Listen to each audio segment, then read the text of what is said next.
things that seems kind of contradictory, but happens in autism is a lot of the times as an autistic person, like let's say your child, you very much so want to have friendships and you really do want to develop those companionships. You want social circles, you want socialization. Yes, a lot of times we're happy to be on our own, but deep down, most kids, whether they're neurotypical or neurodivergent, whether they're autistic or not, do actually crave that friendship, that relationship. Of course, there's a lot of factors that make that more challenging and more difficult for the autistic child or the autistic adult because there's all these extra layers of communication that you need to basically work through to get to even the beginning of a conversation with another person, let alone build into a deeper connection. So for me, growing up, that always gave me a sense of anxiety just going into a conversation because the first step was just figuring out how to engage appropriately in that conversation.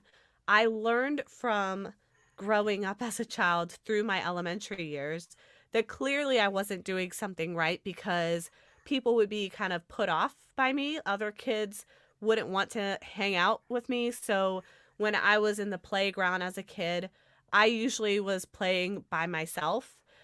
There might be one kid out of like 20 or 25 who would be willing to play with me.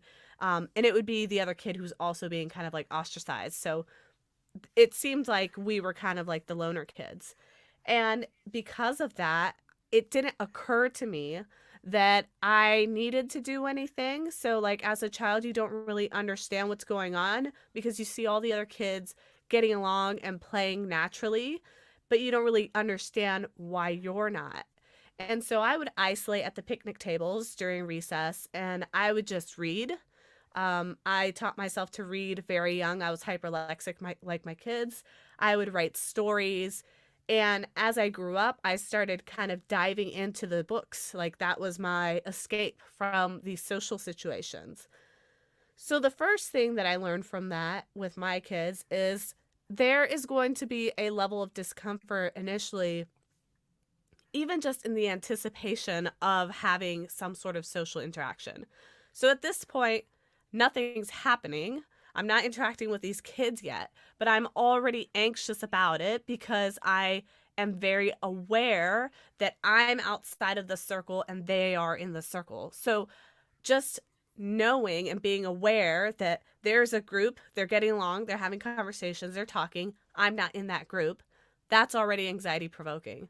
So that's something that sometimes parents don't realize is even before your child gets into that social situation or that social interaction, they might already be a little bit stressed out.